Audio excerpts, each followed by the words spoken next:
자, 기독교가 다른 믿음들과 대체 뭐가 다를까요?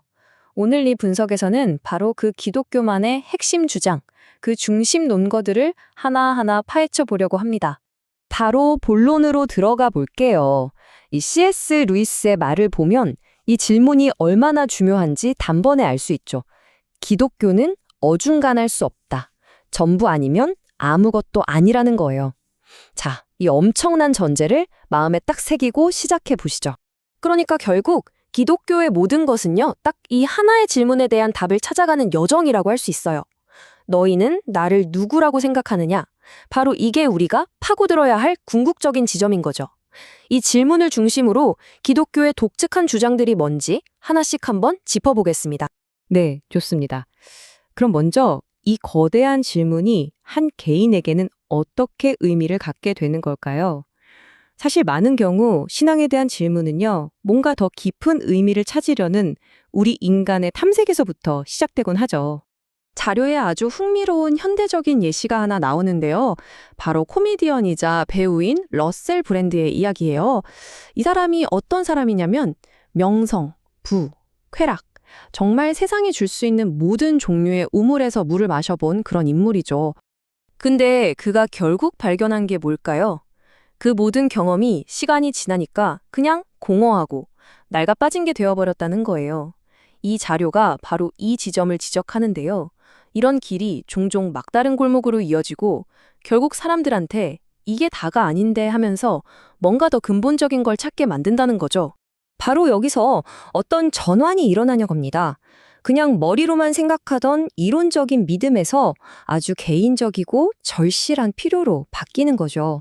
아, 신이 있다면 제발 좀 도와주세요. 이렇게 외치는 순간 추상적인 개념이었던 신이 갑자기 손에 잡힐 듯한 현실이 되는 거예요.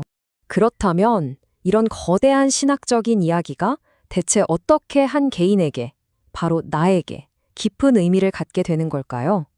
이 질문 정말 중요합니다. 자료에 나오는 화자는요, 그 이야기가 바로 내 이야기가 될 때라고 설명해요. 예를 들면 이런 거죠. 세상의 악에 대해서 막 비판하다가 문득, 근데 내 안에도 똑같은 악이 있잖아. 이걸 발견하는 거예요. 그리고 용서가 필요하다는 걸 깨닫는 바로 그 순간. 그때 신학은 더 이상 책상 의 이론이 아니라 나에게 꼭 필요한 실제적인 해결책이 되는 겁니다. 자, 그럼 이제 기독교를 다른 것과 확실하게 구분짓는 첫 번째 핵심 요소로 넘어가 보겠습니다. 그건 바로 예수의 독특한 주장입니다.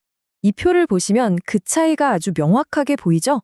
카이사르나 소크라테스 같은 역사 속 위인들은 자신을 철학자나 통치자로 소개했어요. 지혜나 권력을 주겠다고 했죠.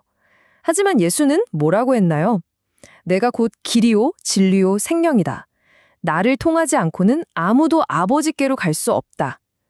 이건 완전히 차원이 다른 주장인 겁니다. 그리고 이 말을 한번 보세요. 아브라함이 태어나기 전부터 내가 있었다. 이게 그냥 내가 오래 살았다 이런 뜻이 아니거든요. 자료에 따르면 이건 창조주만이 할 수 있는 신적인 권위를 아주 명백하게 주장하는 거예요. 역사상 그 어떤 인물도 감히 이런 주장을 한 적이 없었죠. 자, 두 번째 차별점으로 넘어가 보죠. 이건 기독교 경전에서 묘사하는 하나님의 아주 독특한 성품에 대한 이야기입니다. 이걸 제대로 이해하려면 긍휼이나 연민을 뜻하는 영어 단어 컴패션의 어원을 좀 살펴볼 필요가 있어요. 라틴어로 함께를 뜻하는 컴과 고통받다를 뜻하는 파시오가 합쳐진 말이거든요. 말 그대로 함께 고통을 겪는다, 함께 아파한다는 뜻입니다. 이 표를 보면 기독교의 하나님이 다른 신 개념과 어떻게 다른지 딱 보이죠. 보통 생각하는 신은 어때요? 세상을 탁 만들어 놓고 저 멀리서 그냥 지켜보는 좀 초연한 존재잖아요. 하지만 기독교의 하나님은 그게 아니라는 거예요. 인간의 고통, 그 한복판으로 직접 들어와서 함께 아파하는 신이라는 거죠. 그리고 이런 성품은 성경 전체에서 계속해서 나타나요. 출애굽기를 보면 하나님이 모세에게 자신을 소개하실 때 긍휼과 자비 그리고 풍성한 사랑을 가장 먼저 말씀하시거든요. 이게 바로 하나님의 핵심 정체성이라는 걸 보여주는 거죠. 근데 진짜 놀라운 점은요. 이 하나님이 우리의 찬양만 받으시는 게 아니라 우리의 의심과 씨름까지도 다 끌어안으신다는 거예요. 다윗의 시편을 한번 보세요. 여호와는 나의 목자시니 같은 아름다운 찬양도 있지만 바로 옆에 나의 하나님 어찌하여 나를 버리셨나이까 하는 처절한 절규도 있거든요. 근데 이 두 가지가 모두 동등한 예배로 받아들여진다는 겁니다. 자료에서는 이렇게 찬양과 의심을 동시에 품는 시는 다른 곳에서는 정말 찾기 어렵다고 말해요. 자, 이제 세 번째 차별점으로 가볼까요? 이건 정말 흥미로운 지점인데요. 바로 성경이 자기네 영웅들을 묘사하는 방식이 아주 독특하다는 겁니다. 이 비교를 한번 보세요. 고대 이집트나 메소포타미아 같은 다른 고대 문명 기록들을 보면요.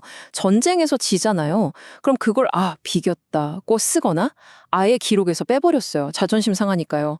그런데 구약 성경은 정반대예요. 이스라엘이 패배한 걸 아주 적나라하게 기록해요. 그러면서 그 원인이 너희가 하나님이 아니라 너희 힘을 믿었기 때문이야 라고 분명하게 지적하죠. 그래서 참 아이러니한 게 성경에서 가장 위대한 영웅이라고 불리는 사람들이 사실은 가장 깨지고 망가진 사람들이라는 거예요. 그들의 단점이 감춰지기는커녕 오히려 더 부각되죠. 왜 그럴까요?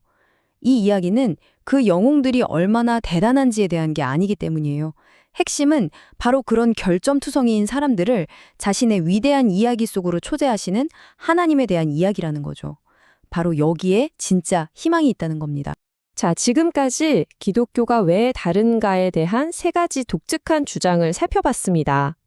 그렇다면 이 모든 걸 종합해 볼 때, 그래서 우리더러 어쩌라는 걸까요? 이 자료가 제시하는 결론으로 한번 넘어가 보죠.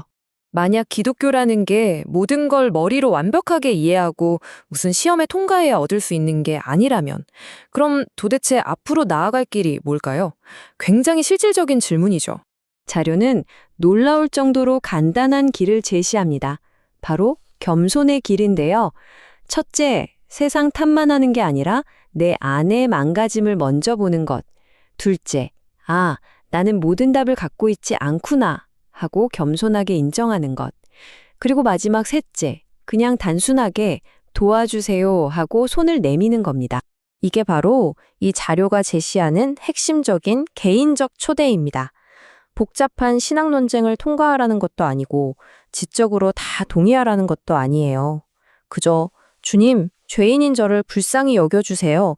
이 단순하고 정직한 고백, 이게 전부라는 거죠. 자, 마지막으로 이 질문 하나를 여러분께 던지면서 마무리하려고 합니다. 어떤 믿음의 시작점이 내가 얼마나 잘났는지를 과시하는 게 아니라 내가 얼마나 연약하고 도움이 필요한 존재인지를 인정하는 것이라면 그건 과연 우리 자신과 세상을 보는 관점에 대해 무엇을 말해주는 걸까요? 깊이 생각해 볼 만한 질문인 것 같습니다.